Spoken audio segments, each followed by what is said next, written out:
All right, we're here with Joe Hooten, who's retired from J.M. Tate High School in Pensacola. Joe is a mentor to several of us directors over here in the Panhandle, and welcome. Thanks. Tell us a little bit about your journey to become a band director. What got you started into music, and how you got here? Well, I have to say it started before I was born. I'm the youngest of 5 boys, have 4 older brothers. Grew up in Florala, Alabama, and somewhere around the late 40s, early 50s, my parents, neither one were musicians, but they, along with some other parents, decided to organize a band in Florala for the kids. And my oldest brother was part of that first band, so and that was actually before I was born. So by the time I came along, all of my brothers were in the band at one time or another, and for 26 consecutive years, at least one of us was in the band until I graduated from high school. So there was always music in our house, and I was going to band concerts and parades and football games my whole life, and just could not wait until I could get into the band. And since I was the only one, I was the youngest, of course, so my dad got me a snare drum. In fact, Art from Art's Music gave him a snare drum because he said, I've never had a student that young that had an instrument. So we had a little family band, and we would all play together and we performed around, did some talent shows, and so and I had taken some piano lessons, and when I think it was the end of my 3rd grade year, Mr. Ziegler, who was our band director, decided that what he would do is he would just handpick students and say, okay, you can be in the band. So it was quite an honor to be selected. So he started me the summer after my 3rd grade year, I think, on trumpet. And I know that made my piano teacher happy because I was doing trumpet and not piano, but did that for a year, and then going into the 4th grade, I got moved into the band, which was really 4 through 12 for a lot of us. So that was kind of the beginning of my journey there in Florala, and it really had an impact because the band at Florala was really a good band. It was a small town, small school, but Erskine Ziegler was the band director, and just really phenomenal. And then, well, I think it was after my 9th grade year, he was appointed superintendent, and good for him, bad for us. The band just started to go down, and we had a new director come in that just didn't have the same expectations, low expectations for the band, so it was very frustrating for us. I especially noticed it with the new kids coming in, and band to them just didn't mean the same thing that it meant to us, and I felt sorry for them. I felt really bad. And that's when I started to think, I would like to give kids the same kind of experience that I had, that Mr. Ziegler, allowed us to have in band, and let them feel what I felt and love band the way I loved band. So that became kind of my motivation to go into teaching. In 36 years, I had 2 jobs. Wow. I started out at Richburg Junior High. And that's in Crestview? In Crestview, yeah. How long did you stay at Richburg?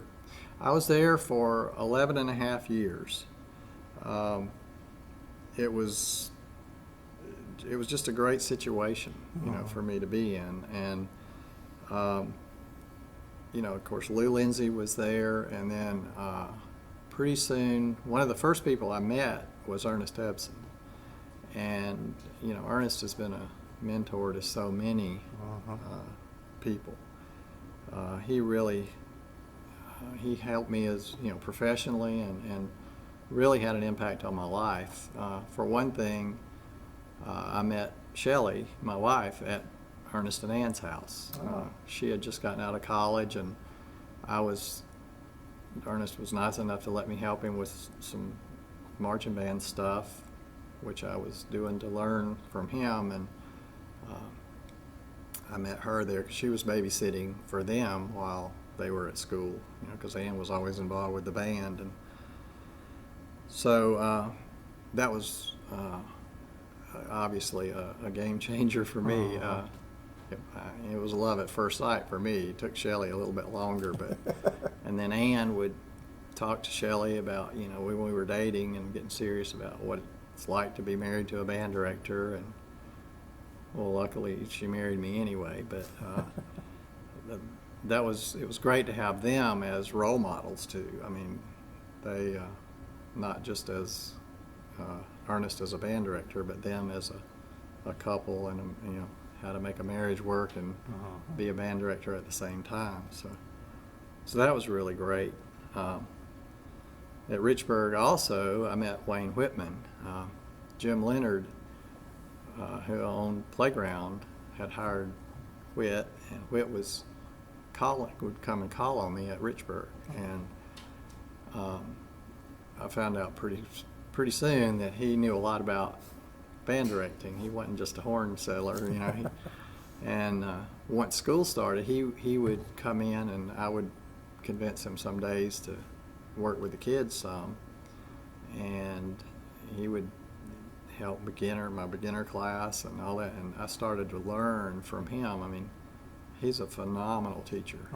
I mean, there's not a better fundamental teacher that I know than Wayne Whitman, and he really helped me learn how to be a band director. And I've always really appreciated Whit and what he did. And then J.C. Connor. A lot of people remember J.C. He was a good friend at Troy, and he came and I got him a job at Richburg. Mr. Taylor again helped me out. I said, I got this friend, and he could really help me with the band because I was by myself.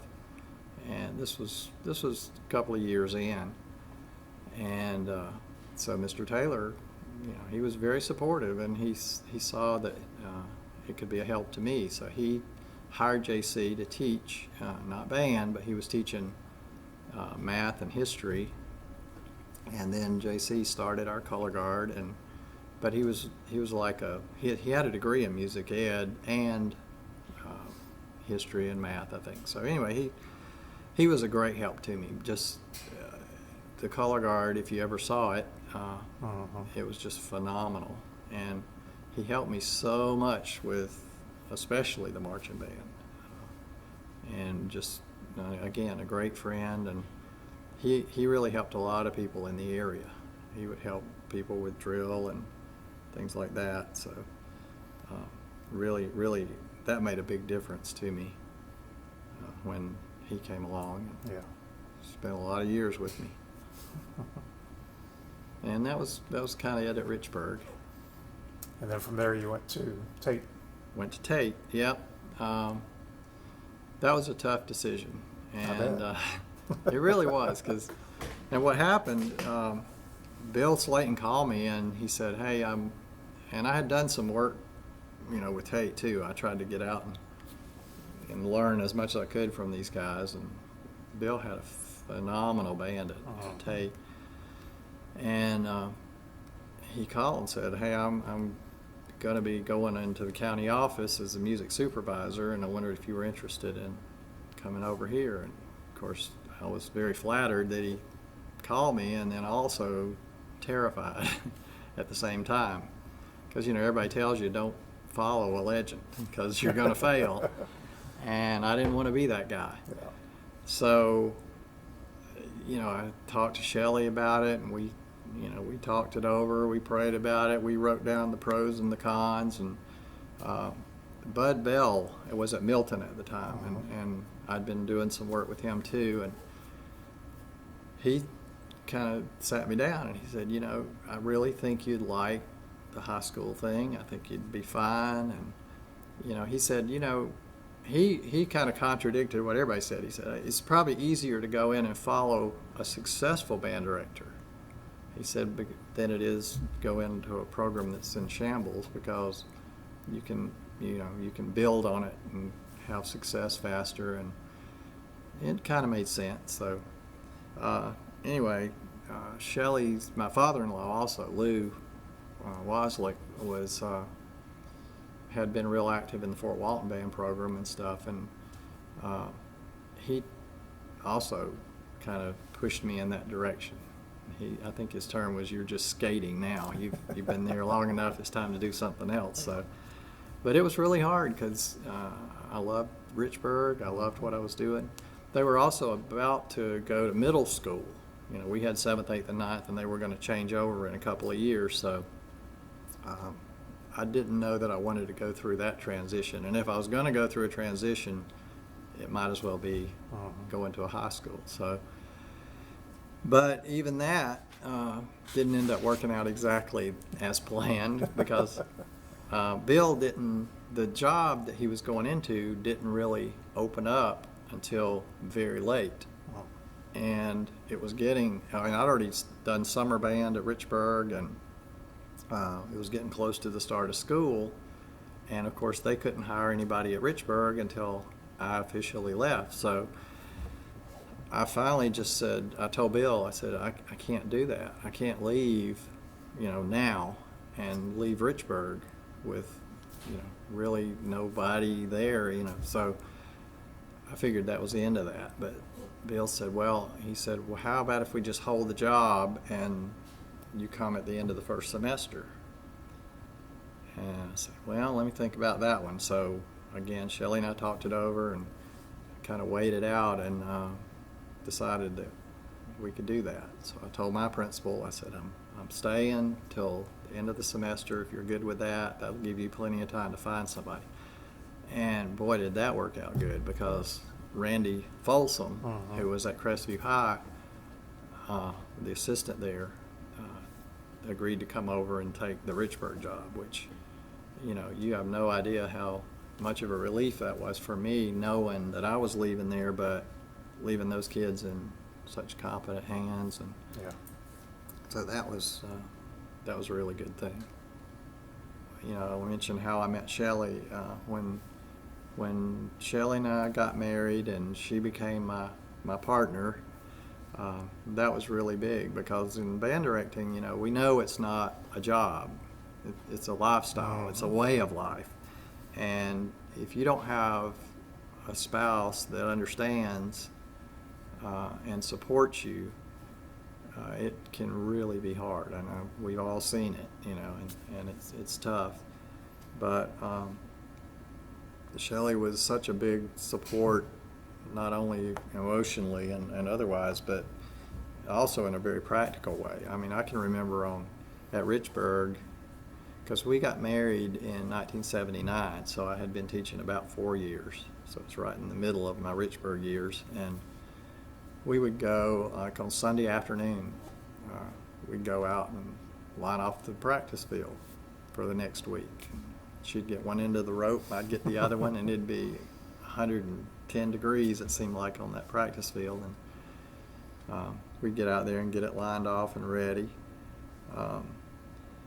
And she, just doing all kind of things. When I went to Tate, when our children were born, Taylor and Tanner, even when they were little, she would bring them on the band trips, and and I know Randy Folsom, I was watching his legacy, and he was talking about how important that was to him, that when you're gone as much as you are, especially in a school like Tate, you're not having to feel like I'm leaving my family, and it's like, if they're there, it makes it so much easier for you. And it certainly wasn't easy for Shelley to pack up those kids and put them on a bus and deal with all that. Of course, she was willing to do it, and it really meant a lot to me to have that kind of support. Another thing she did was at Tate, she we would open up our house, like my staff members a lot of times, they'd come back off of their drum corps tour or whatever, if they were marching or teaching, and they didn't have a place to live, so they'd stay with us a lot of times. There was about 3 months one time we had my percussion instructor sleeping on the couch, and the guard instructor was sleeping in the basement, and we had our 2 young kids in the house. But Shelley was willing to do that as well, so it was just really a blessing to me to have someone that understood, you know, and was that. Of course, she had been in band herself at Fort Walton, so and then knew the Hebsons, as I said, so that really helped a lot. That's neat. And I have to say too, just if you're talking about, I guess pivotal moments, I don't know, but both places I taught, Richburg and Tate, I had really, really good administrative support. I had good principals and strong band parents, you know, very supportive, and good staff. You know, if I had help, you know, I had good people helping me. At Tate, I always had a really strong feeder. Our main feeder over there is Ransom Middle School, and there's some, like Tom Buck was there for a while, and Bob Manzingo was actually there for a while. When I got there, Rusty Birtles was there, and when he left, Janie Walker, and then her assistant was Patricia Manus, came in, and they just did a phenomenal job and were consistently sending us good numbers of students, but also very well prepared students. And the one thing about them, they didn't necessarily weren't all great players, but they loved band, and it made it so much easier for us at Tate when they came in. And the other thing, and I have to mention these people, was my assistant directors. I always had an assistant, which was great because you know, the program was large and wouldn't even want to think about trying to do it by myself. When I first went to Tate, Curtis Treadway was there. A lot of you know Chris, his brother, who's doing a great job at Davidson and Crestview, but Curtis was there, and he had been there the year before with Bill, and then he was there that first semester when there really wasn't a director. And I kind of was hoping to bring my own assistant with me, but once I got there and got to know Curtis, I realized, no, this was the way it needed to be. It's, having been there, the kids knew him, and he kind of knew the ropes, and so he really kind of paved the way for me, and he always had my back, and just really did a great job. He was a great motivator. He had some unorthodox techniques sometimes. I was judging somewhere, and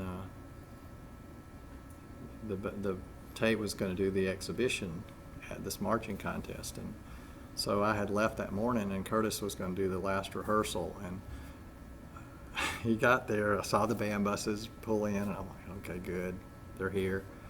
And Curtis came up, and during a break, and he says, if anybody says anything to you about a baseball bat, I'll explain it all later. I thought, what is he talking about? But anyway, he had pulled this stunt at rehearsal where he smashed this old piece of junk clarinet to make a point with the kids, and boy, it really worked. But he was great. Curtis then took a year of sabbatical to go to graduate school, and lucky for me, Laurel Brownlee, who had many years of experience, was available and actually needed one more year in the Florida system to be vested in the retirement system. So I needed a director for 1 year, so wow. And Laurel, I mean, he was a legend himself, so he really pushed me to play better literature and more challenging literature. Because I was kind of playing it safe those first couple of years and feeling my way along, and then he pushed me, and he certainly really knew the literature. So I appreciated that a lot. When after that year, Robert Cologne came in. He had been at Century the year before, and then he came in and took the job. He had been in earnest band at Fort Walton, so he brought a lot of that really good foundation with him. Did a lot of good things with our second band, and in fact, Robert got the first superior rating, overall superior at state with our second band. First time ever at Tate. So, just a fine teacher. Then Robert left and opened Desta Middle School. He was their first director, and he had gotten married and was starting a family and kind of wanted out of the high school rat race for a while. But even in the middle school, I mean, there's a lot to do. But when he left, Kevin Cannell came in. Kevin had just finished his master's at FSU in percussion performance. Had gone to Tennessee Tech, studied under Joe Hooten, and had he was a solid musician. And it was great having him because he did some really neat things with the jazz bands, and he was a real educator. He didn't just teach kids how to play, he taught them a lot of things about life and everything. And he also started several concert percussion ensembles, which we needed.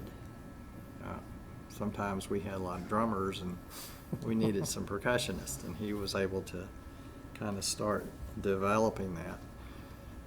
And then Kevin, he ended up leaving band directing altogether. When he left, he had a calling to go into the ministry full time, and that's what he's doing now. He's been doing that.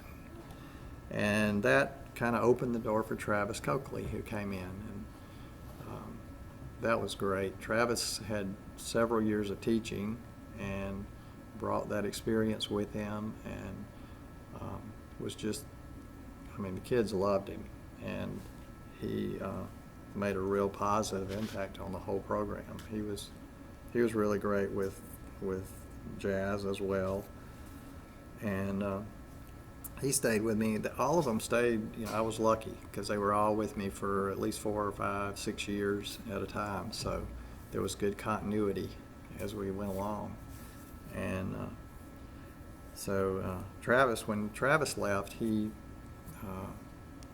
went to Irmo first in South Carolina, and for family reasons, he and Selina had twin girls and needed to be a little closer to family, and so he went up there, and now he's at Biloxi High School, and just that program's exploding now. So he's doing a great job with that.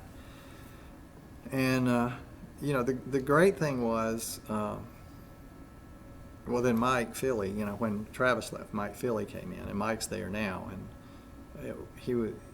when I was getting ready to retire, it became obvious that Mike was the logical choice to take over. And in fact, he just 2 years ago, I guess, it's the first time in history that the first and second bands got straight superiors at state. So Mike's doing a great job with the program, and the numbers are coming back up like they should, and things are really looking good for them.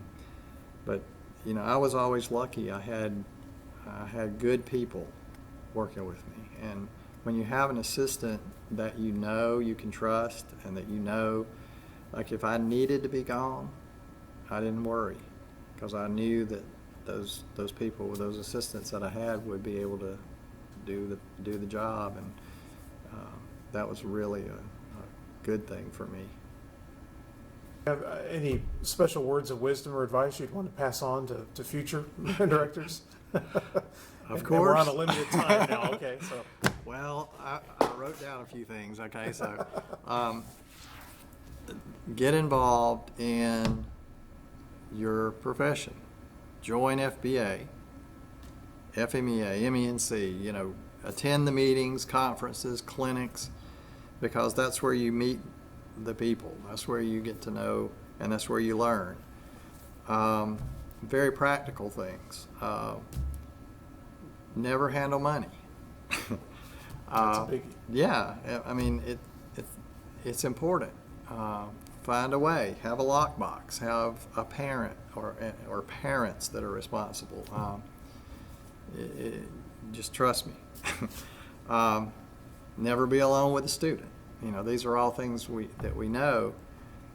Never put yourself in a situation where you could even be accused of doing anything inappropriate, because it really doesn't matter if you do or not.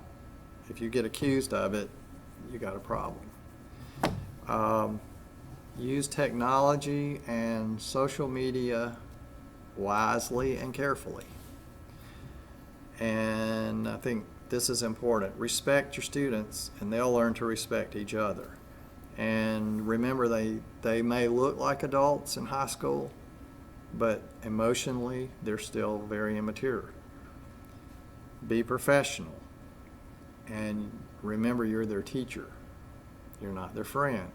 They don't need more friends. They have plenty of friends. They need teachers, and they need role models.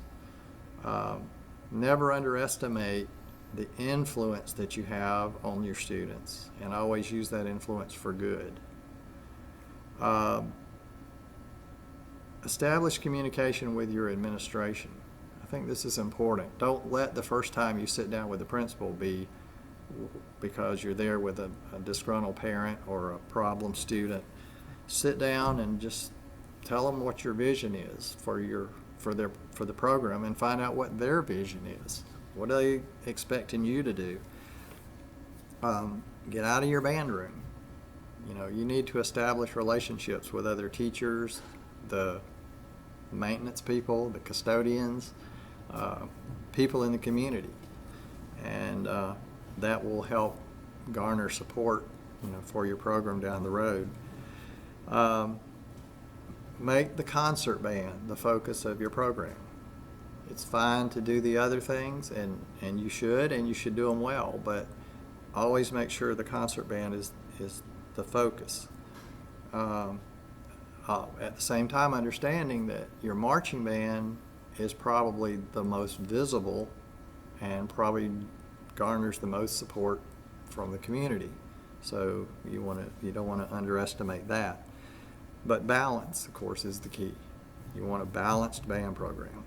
The FBA has tons of information. There's videos and things on the website. You can learn about that.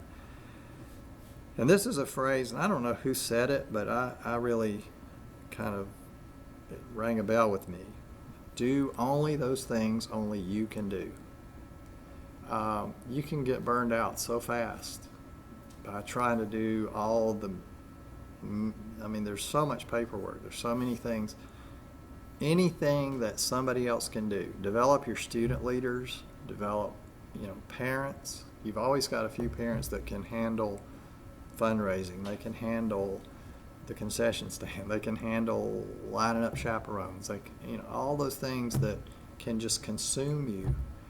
And the other good thing when you do that is it just frees you up to do the things that you really need to be doing, which is studying scores and learning, preparing for class and dealing with the students.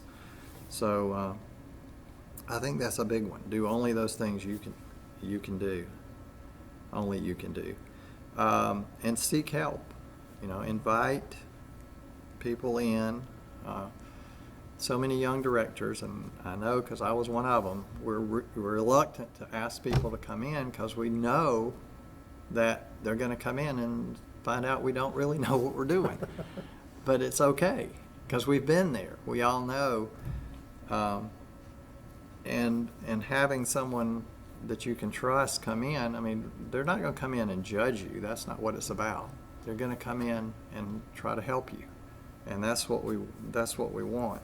And I was just reading a little thing the other day. It said, choose who you allow to advise you. Get close to those who have gone where you want to go and have accomplished what you want to accomplish.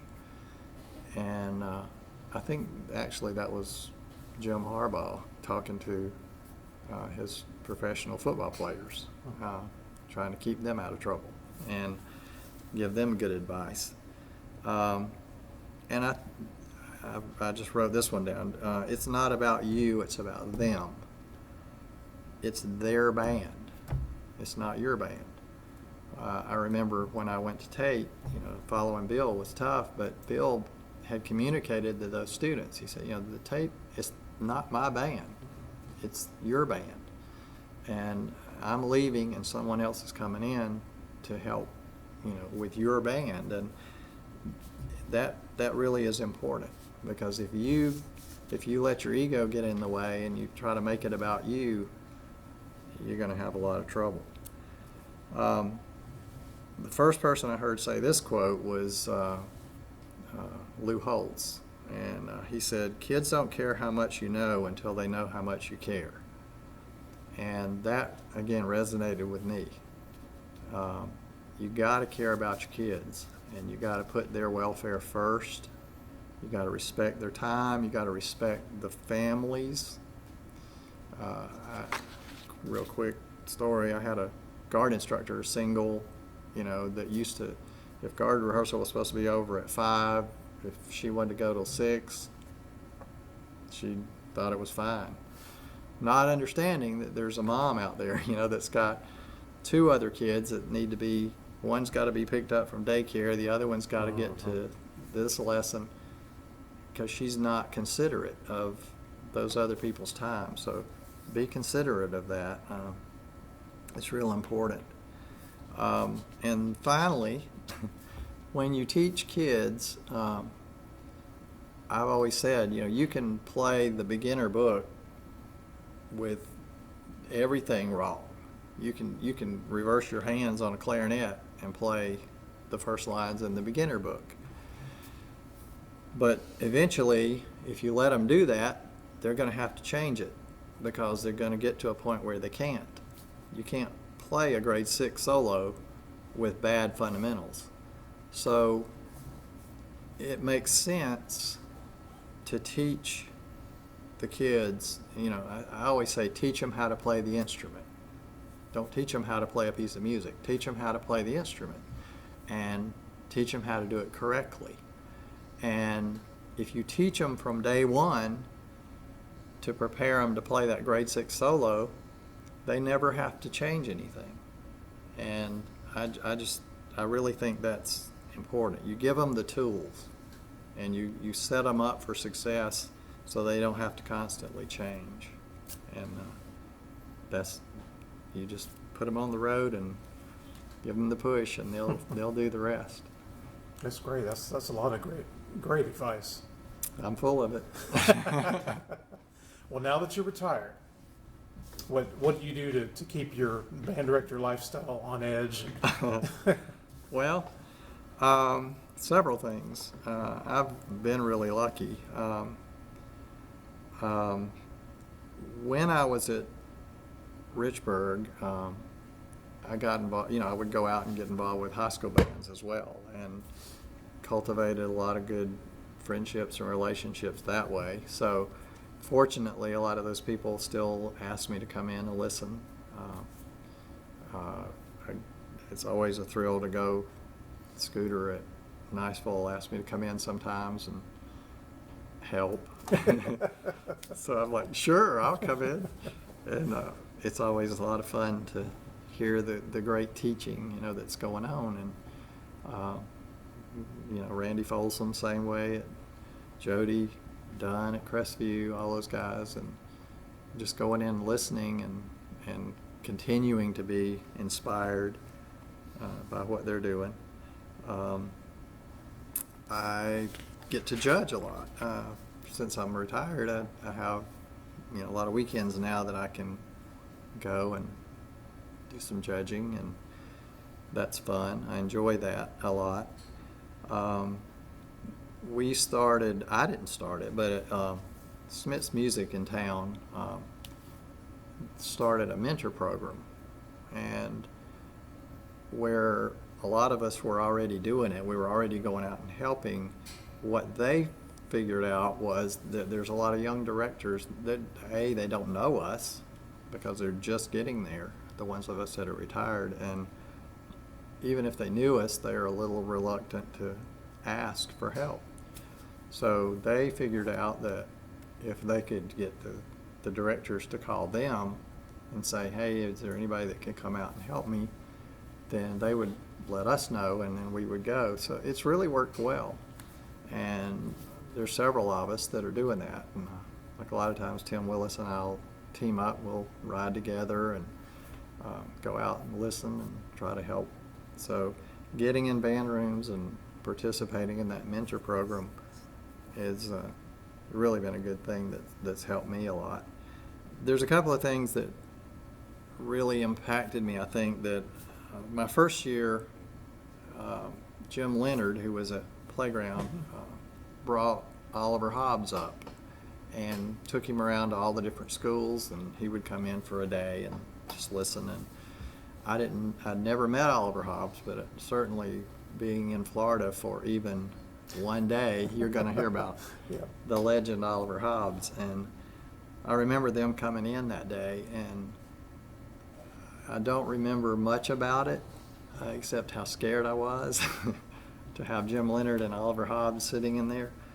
And I remember how kind he was, and the encouragement that he gave me, even though I know he was probably sitting there going. But that's not the end of the story. What really impressed me was, I got to meet Oliver Hobbs, which was a thrill for me. But that next year at FMEA, I was walking through the exhibits or something, and I thought I saw Oliver Hobbs over there. And I thought, oh, there he is. There's Oliver. And the next thing I knew, he waves and starts over toward me, and I thought. So he came over and shook my hand, and he said, Joe, how you doing? How are things going at Richburg? And I remember thinking, Oliver Hobbs knows who I am, and that impressed me about him, and that he, even remembered who I was, and was that kind of, I wanted to be like that, with people. Another thing that I wanted to share was the first all-state student I ever had.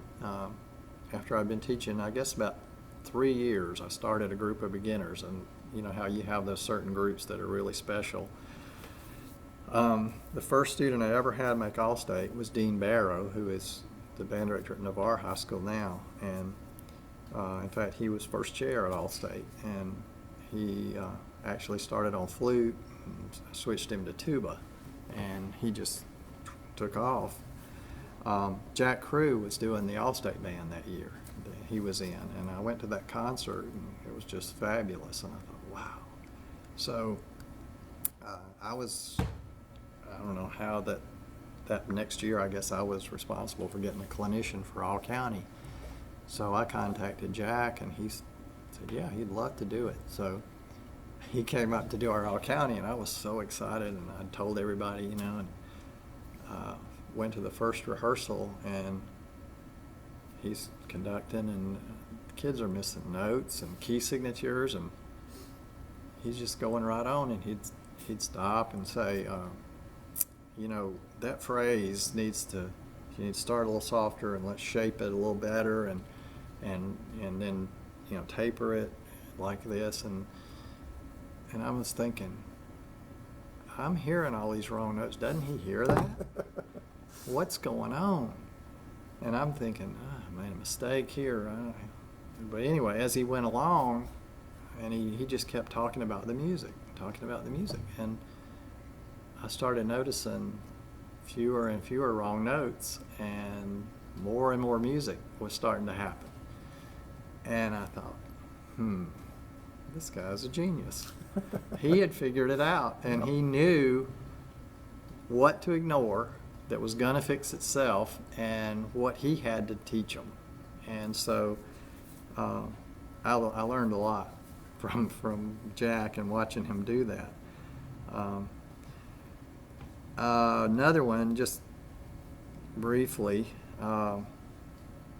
this was kind of unique, and I don't know if anybody else ever had this experience, but one day at school, Tom Grandstaff was our guidance counselor, if you will, curriculum person at Richburg, and he brought a student and her mom in one afternoon, which he often did. He had been in the band at Crestview, so when new students came in, he encouraged them to think about band. But they came in, and he introduced me to them and said, "This is Lisa, and she wants to be in the band. She's a sweet little girl, And so I started giving them the spiel. Okay, we'll have to try out and see what instruments. And then Tommy, Mr. Grandstaff says, "Well, there's one thing I need to let you know. Lisa's deaf." And I looked at her, and she's still got that smile on her face, like, and I don't know, but something just clicked, and I thought, I guess some people would have just said, "Well, you can't do band if but my thought was, well, if she wants to do band, I better figure out how to make this work. And so as challenging as that was, it was also a really, really important learning experience for me. Because if you think about it, if you're trying to teach somebody how to play music that can't even hear, you have to think about it a whole different way. And so it really challenged me as a teacher to come up with ways to communicate with her.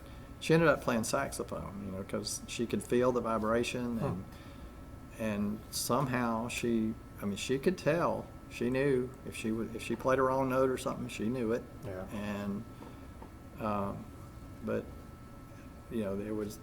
she just had the best attitude about the whole thing, and she actually ended up doing marching band. We figured out if we put her next to the percussion, she could feel the vibration, stay in step and do all the stuff, and she went on through the high school band. But that was just a real opportunity for me to learn, and she actually gave me a little plaque, and I should be giving you the plaque, about that. So that's just a few of the things that were, I guess, kind of unique in my journey as a teacher, and they all really helped me develop my attitude and concept about teaching. I just believe so strongly about the importance of band and what it does for kids. And there were times when, if you ever doubt, what you're doing and why are you doing it, and it is hard, and especially for young teachers, and it bothers me a lot when I see that.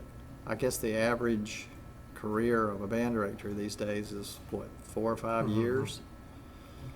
You invest all that effort and energy into learning how to do this, and then they get into it, and I understand it, because especially, and I think if I had ended up in, Chipley's not a huge town or anything, and you've been here and done a fabulous job, but if you had gotten here the first year or two and gotten real discouraged and decided to get out, and then somebody else came in and the same thing happened, these kids would not be experiencing what they're experiencing here, having you here as their director. And I see that happening so many places. A director will come in, they get overwhelmed or discouraged, and they leave or they quit. I was lucky because I was in a small school, but I had a band director that was committed, and he stayed there for a long time. And I just I feel bad for kids that don't have that opportunity, because I know that the ones that do are the ones that are gonna, their life is enhanced, and they're gonna grow up to be better people, better citizens, and contribute, you know, in whatever it is they decide to do. So, any young teachers out there, you know, it is tough, and but it's worth it. You know, that's the thing. You just gotta work through it, and you gotta keep pushing. And if you stick with those kids and you teach them, you know, they'll grow, and you'll grow, and the program will grow, and you know, you can make something of it. But if you just throw your hands up and give up because it doesn't sound like the college band you just got out of, and it won't, then you're really going to let yourself down and the kids down. So I just want to be as encouraging as I can be to these younger directors, because I totally understand how hard it is, but I also know how rewarding it is. Yeah. Oh, yeah. Well, thank you so much for sharing with us. And thank you for your service to our profession and everything that you've done to influence the lives of the kids that you've taught over the years. We appreciate you. Thanks. Appreciate it.